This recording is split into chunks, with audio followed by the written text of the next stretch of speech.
Irfan surprise. Sir আরে সবাই চুপচাপ কেন? কি হয়েছে সবাই একটু আমাকে বলো। বাবা,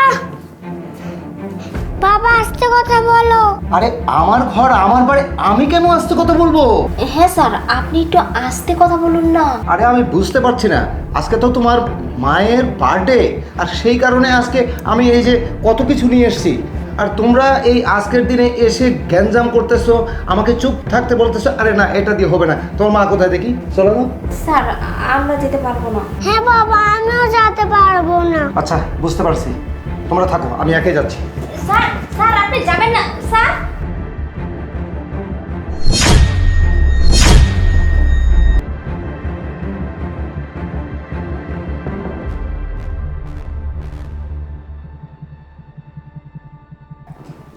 তার মানে আমার ছেলে সহ তুই যে কেন আমাকে চুপচাপ থাকতে বলছিস আমি কিন্তু আগে বুঝিনি, কিন্তু কিছুক্ষণ আগে যে বিষয়টা আমার চোখের সামনে প্রমাণ হলো তা দেখে আমি সব বুঝতে পারছি যে বাড়িতে কি চক্কর চলছে। স্যার সত্যি কথা কইতে কি জানেন, আপনি তো 1 বছর ধরে বাইরেই থাকেন, আর 1 বছর ধরে না ম্যাডাম ওই যে তার বয়ফ্রেন্ডে বাসার মধ্যে নিয়ে আইয়া দিনের পর দিন অনেক সময় কাটায়। আসলে এই ঘটনাটা আমি আগে থেকেই জানতাম, আর বাসায় যে ছেলেটা আইতো সময় কাটাইতো আমি অনেকবার দেখছি।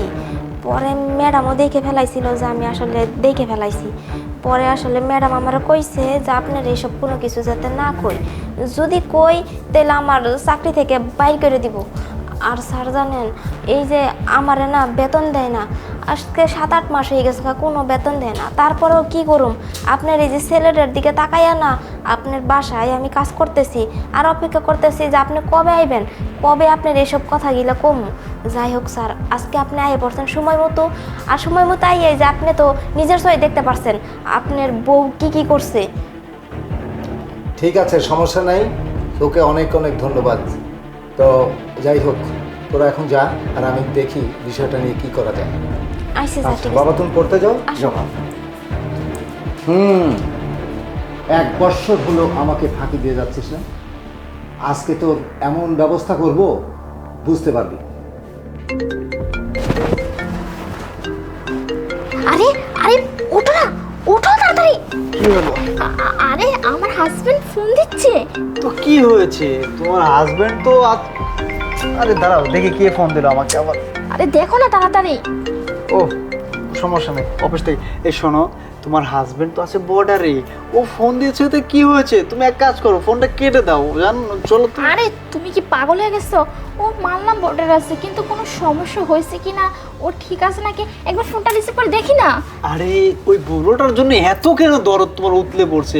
আরে বাদ দাও, আমি আছি, কি এত আরে আরে আরে শোনো শোনো শোনো, অনেকবার ফোন দিছে, প্লিজ দেখি না ও কে বল, ঠিক আছে? 1 মিনিট, জাস্ট 1 মিনিট। ঠিক আছে দেখো। হ্যালো। হ্যাঁ তুমি কই? আমি এই যে ড্রয়িং রুমে এসে আমি বসে আছি কখন থেকে, তুমি কই আছো? তাড়াতাড়ি আসো। কি বলছো তুমি? ডয়ের রুমে বসে আছো? আচ্ছা ঠিক আছে, তুমি বসো, আমি এখানে আসতেছি। আচ্ছা আরে তুমি শুনতে পাইছো? আমার স্বামী ড্রয়িং রুমে বসে আছে কখন থেকে। তুমি এক কাজ করো, আমি বাইরে গিয়ে ওর সাথে কথা বলতেছি, তুমি এক কাজ করো, তুমি এই রুমে বসে থাকো, কোথাও কিন্তু যাবে না, বুঝতে পারছো কি বলছি? বসে থাকো, আমি আসতেছি। আরে তুমি তুমি কখন আসলে? হ্যাঁ আমি তো অনেকক্ষণ আগেই এসেছি। খুব খুশি খুশি মনে হচ্ছে তোমাকে। খুশি থাকবো না? তুমি হঠাৎ করে বাড়িতে আসছো, খুশি তো থাকারই কথা, তাই না? হুম, কিসের যে খুশি তা তো আমি জানি।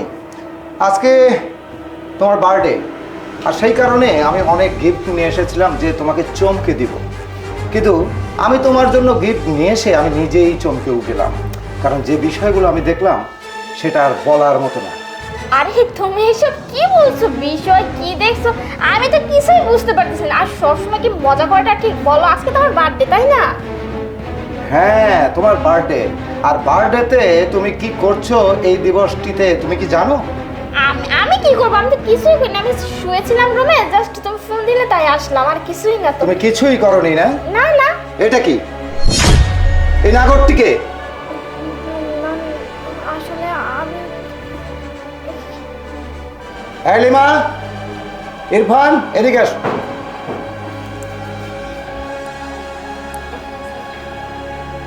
এই তোর সব কিছু আমি জেনে ফেলেছি, আমি নিজের চোখে দেখেছি এবং প্রমাণ সহ আমি কিন্তু মোবাইলে তুলেছি। এই ছেলে, এই কোথায় আছো? ওই ছেলেটা কোথায়? এই দিকে আসো, এখানে আসো। এই এটা কে? হ্যাঁ, এটা তোর বয়ফ্রেন্ড? দিনের পর দিন তুই বয়ফ্রেন্ড এনে আমার বাড়িতে, আমার নিজের বাড়িতে তুই এইগুলো রঙ্গলের লীলা খেলছিস? হ্যাঁ, তুমি লজ্জা করে না? বেয়াদব কথাকার, ছোট্ট একটা বাচ্চা তোর ঘরে রয়েছে। হ্যাঁ, আমি থাকি বর্ডারে, আমি আর্মির চাকরি করা সত্ত্বেও আমি আমার এই কাজের মেয়ের কাছে আমি একে দিয়ে গেছি, কাজের মেয়ে খেয়াল রাখছে, অথচ তুই আমার বাচ্চাটার খেয়াল না রেখে তুই কি করছিস? আর একটা নাগর নিয়ে এসে দিনের পর দিন এইগুলো করে যাচ্ছিস। প্রায় 1 বছর হলো তুই এগুলো চালাচ্ছিস, এই চক্র চালাচ্ছিস। কেন? স্যার। এই এই চুপ, কেন এরকম করছিস? হ্যাঁ, বুড়ো বলে, একটু বয়স বেশি বলে? না আসলে হ্যাঁ, আরে তুই কি জানিস তোর জীবনের দুর্ঘটনা কত দূর ছিল? তোর বাবা তোকে বিয়ে দিতে পারছিল না, সেই কারণে আমাকে রিকোয়েস্ট করেছে এবং আমার একটু বয়স বেশি হলেও আমার সঙ্গে তোর বিয়ে দেওয়ার জন্য উঠে পড়ে রেখেছিল। এই জন্য আমি তোকে বিয়ে করেছিলাম, কারণ তোর বাবা খুব ভালো মানুষ। এই কারণে তোকে ঘরে নিয়ে এসেছিলাম, যে তোকে নিয়ে আসলে আমার এই ছোট্ট ছেলে, এই ছেলেটা মানুষ হবে এবং আমার জীবনটা যাই হোক অন্তত ভালো যাবে। অথচ তুই কি করছিস? তুই এই আমার সরলতার সুযোগ নিয়ে তুই আরো একজনকে নিয়ে এসে দিনের পর দিন রঙ্গলীলা খেলছিস এখানে। আমাকে বাদ দিয়ে ওই নাগরের সঙ্গে সম্পর্ক করছিস। সমস্যা নাই, তোর এই বুড়োকে পছন্দ না, জুয়ান নাগরকে পছন্দ, ঠিক আছে, সুন্দর করে নাগরকে নিয়ে বসবাস কর। এখানে বাবা, এখানে বস। লিমা, আজকে তোর জন্য আমার জীবনটা বেঁচে গেল।